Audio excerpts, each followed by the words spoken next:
Desmond Bane, former Memphis Grizzly, traded to the Orlando Magic for Kentavious Caldwell-Pope, Cole Anthony, who is the player responsible for injuring Jaden Ivey, and not one, not two, not three, but 4 first-round picks.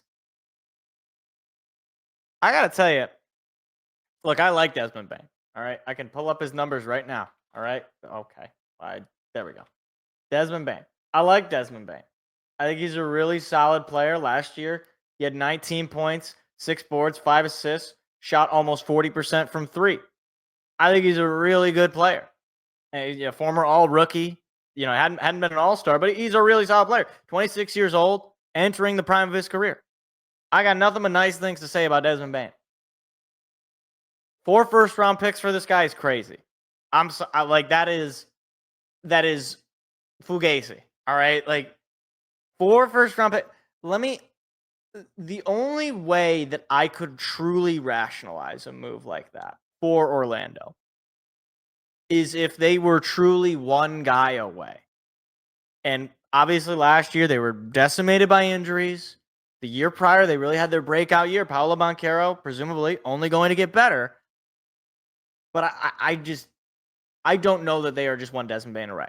I don't know. Maybe they are. And look, Desmond Bane is going to make them a better team. So whether they are or they aren't, they will be a better team with Desmond Bane than without Desmond Bane. They certainly did not get much out of Kentavious Caldwell-Pope. Shout out former Piston. And Cole Anthony, the only thing I really know about this guy is that he injured Jaden Ivey. My thought about this is, as far as it relates to the Pistons, this is the market now. And Pistons fans, myself included, have to accept that, okay, if you want a big trade, that's what you're going to have to pay. Cole Anthony's never been an all-star. He's never even been, on a finals team. He's never made it past the conference finals. He's never been the best player on his team. And yet, he costs 4 first-round picks and 2 current active players. That's the price for a Desmond Bane.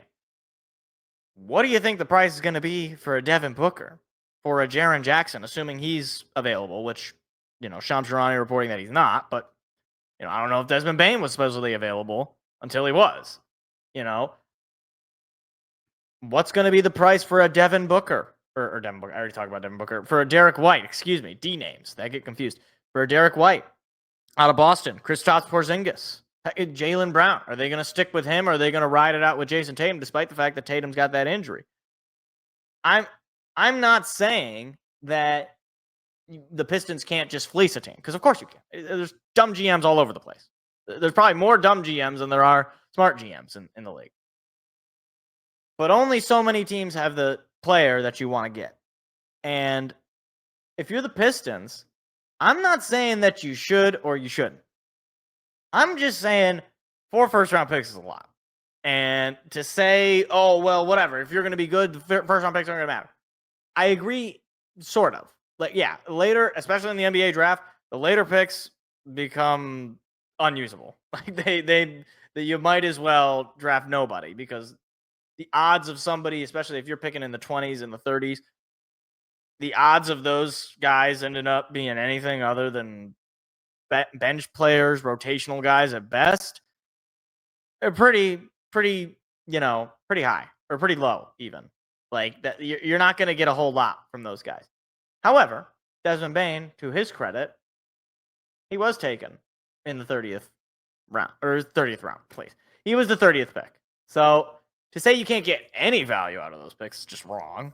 He was a 30th pick overall. So if you're saying, well, if we're going to trade those 4 first-round picks, 4 of those first-round picks could be Desmond Bane. Now, I know what you're also going to say in return is, well, it's like the Peter Griffin meme. It's like, oh, if we trade for Desmond Bane, if we trade away these draft picks, we might even get a Desmond Bane.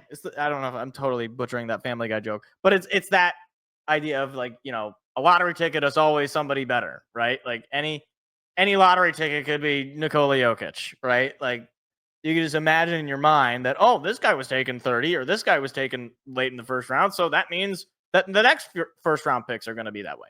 Doesn't always work that way. With that being said, though, I do kind of want the Pistons to make a move. And that the thing is, maybe, and this is just how the offseason is going to play out.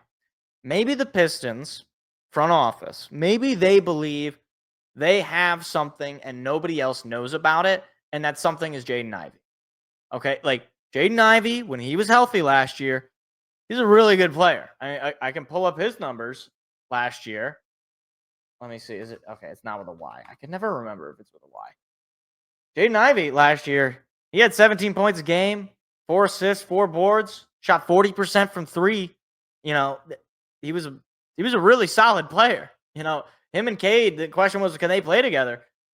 They were playing pretty darn well together. Like he was really good. And maybe he's their secret sauce. Maybe he's their, okay, everybody in the NBA has pretty much forgotten about this guy who was taken number 5 overall just a few seasons ago. I'm not saying that that's how they feel or that they're right to feel that way, but I can understand the logic. However, when I hear about a potential Devin Booker trade, or even I hear about a potential Jaylen Brown trade, I think, well, Jaden Ivey could be, Devin Booker. Or I could just go get current Devin Booker. Or I could just get current Jaylen Brown. Or current Jaren Jackson. Like, I could just take the possible version of the player that I want and just get the real version.